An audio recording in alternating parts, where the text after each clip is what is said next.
सुख करता दुख हरता वार्ता विघ्नाची दुर्वे पुरवे प्रेम कृपा जयाची सर्वांगी सुंदर। अतना अनस बरतनु कि का कहे खातिर रोज घर में बनावत वही कच मच बनावत हाई खाइम त हाउ खाइम काल है अंडा बनल परसों मछरी बनल तले आज कतई मुर्गा खाइम कर पेट हो कि नाधा भरते नहीं खे मन तो करतनु कि का कह दी जीवन साइल बा ना थी एक दिन के होला कि रोज रोज के होला हो अनसवा के रखले बड़ी एकदम से नी कतना भी बहाना करी कल कबो कनी कि और बेटा बोलावत तवन जी तबियत खराब बाटे तबो ई बुढ़िया एक बार नइखी हिलत कि एक बार हिलस अनसा के धइले बाड़ी का हो आ कोरेजा पे चढ़ल बे जी अभी पियाज छिल तनी आ कहां डाल दो अच्छा मुंहवा में बुझाता नु कि कोचे खा जइहन ओइसे करत है दे दुकान त दले जाके अथी परम द इतना खात पियत भाई तब बुझाता कि इनकर पेटे नहीं खे भरत है हो ऐसा नथी त नाथी के त फूक द जर जावे दादा एक महीना में जानतन दीदी एक कट्ठा बेचवा दिहनी ऐसन कुल काहे ना कुछ कह दे तू हम त बड़ जेठनी हमरा लाज लागता तू त लइका में चल जइबू हां लइका में चल जे रहुए बड़ जेठई रौरा कुछ को हम नु त ना एथी करी पागल हड़ू तू कह देबू त कदम के फुआ जी बुद्धिया कहां होतना बा ओकर पागल खाना बतियनी कह द तू ही कोनो ऐसन बात की बुढ़िया भागो छन छना के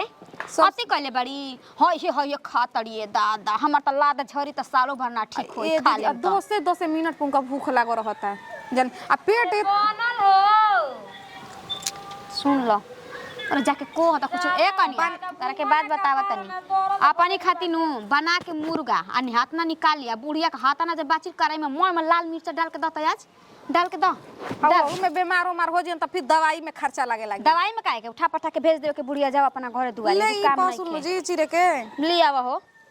मन नहीं के कुछ करे के आ पतल में खाना दी हत एकदम बर्तन एकदम थरिया थी महका के धइले बड़ी घर में मीट मुर्गा बा के आदमी खा लेला से एक महीना पर 2 हफ्ता पे एक दिन 2 दिन हो गइल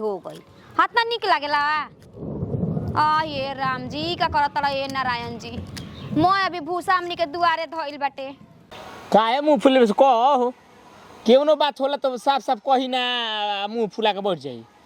काहे ना मुंह फुलाए में बताओ ना घर में केहू हमार बात मानता कुछ हमके समझत तरी स तू ही बताओ ना ये कहाला कि जेकर सास सुना रहल ना ओकर बेटा पतोहिया माने हो जालन स अरे तो ते फुआ आड़ी सन ते मैनेज क के ना चलबे का को तोर कुछ बोलिया सन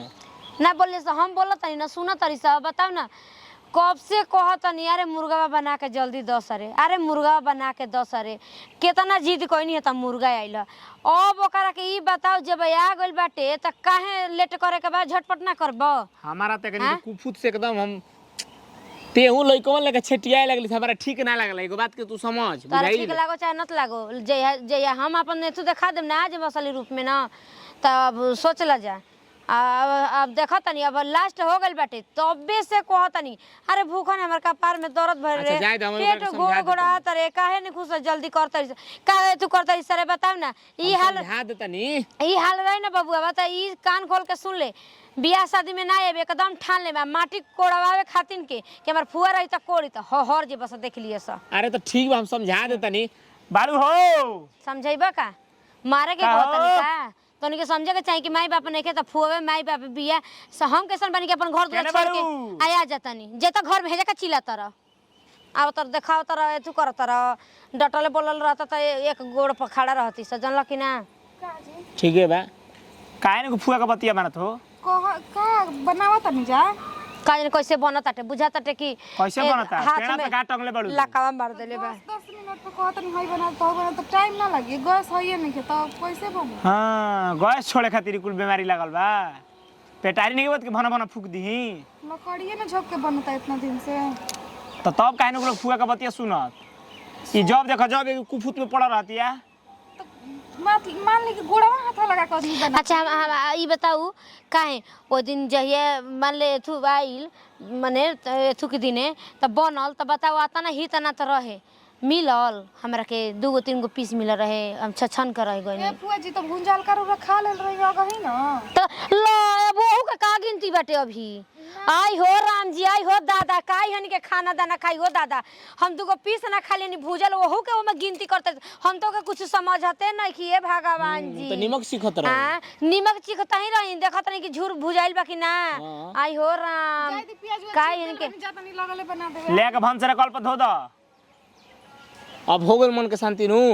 देख बबुआ, जब तक हमारे पेट में ना जाए तब तक हम कैसे जान जे ठीक कि बा शांति फुआ बानी। मिल जाई तोरा बने दे ते तो लइकवानो से बेसी छेटिया यानी लेखा रही तो हम वैसन वैसन काम को एक मिनट पर कम फेंक देते तू रही। कौन ठीक बा तू निमको जोरे मार दे थोकबे तू बनाओ तो ना होबे अपना पे के जब हो रहिस तो उनके समझे के चाहिए रे कि हम खाई ठीक बा, चल घर चल। खाइले पियले बैठ बैठ घर ना भाट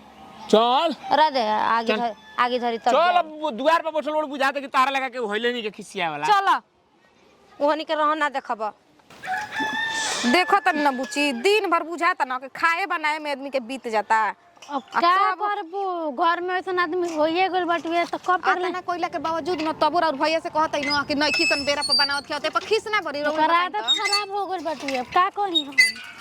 जन्नी कौनो नामे नहीं के का करतनी बड़की मसाला पीसनी मसाला पीसत है वो तो साथे बाड़ी खिसियते बाड़ी। के ना किसी आई जे होइसे करल जाला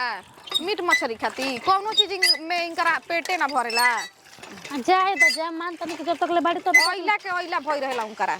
एकदम जियल मुश्किल कर देबेली एकदम फिर चिल्लास मत और भैया से असही उजा के उल्टा पैस करते कि होइसे करते सन होइसे करते का करते मारे लगे तो हमरा के असही चट चट उनकर हाथ जाए चलत रहेला। मान तनी ओकरा समझ में नहीं आवत, भइयो लोग के समझ में नहीं आवत। ई हमारे के नु डांटता माने तो भैया कम हनी रो भैया के बारे में अपने जानत नहीं कि कितना निखमन और दो दी जी ना हो देख लो तू अपना हिसाब से, हमरा से ये सब ना बुझाला। अभी आग सुन गए के बाद 4 घंटा से एथी करी लकड़ी सुनगावो आ बनावो इनका के फिर खियावा फिर तरी देखा आधा घंटा में कोई खाना के ना पकौड़ी बनावल छान जाला। बचाता आ ऐसे करते भाई बुची ना के से सुन लिहन नु तो खइबो ना करहन हाँ, लगन चला फिर एथी लेके। करे।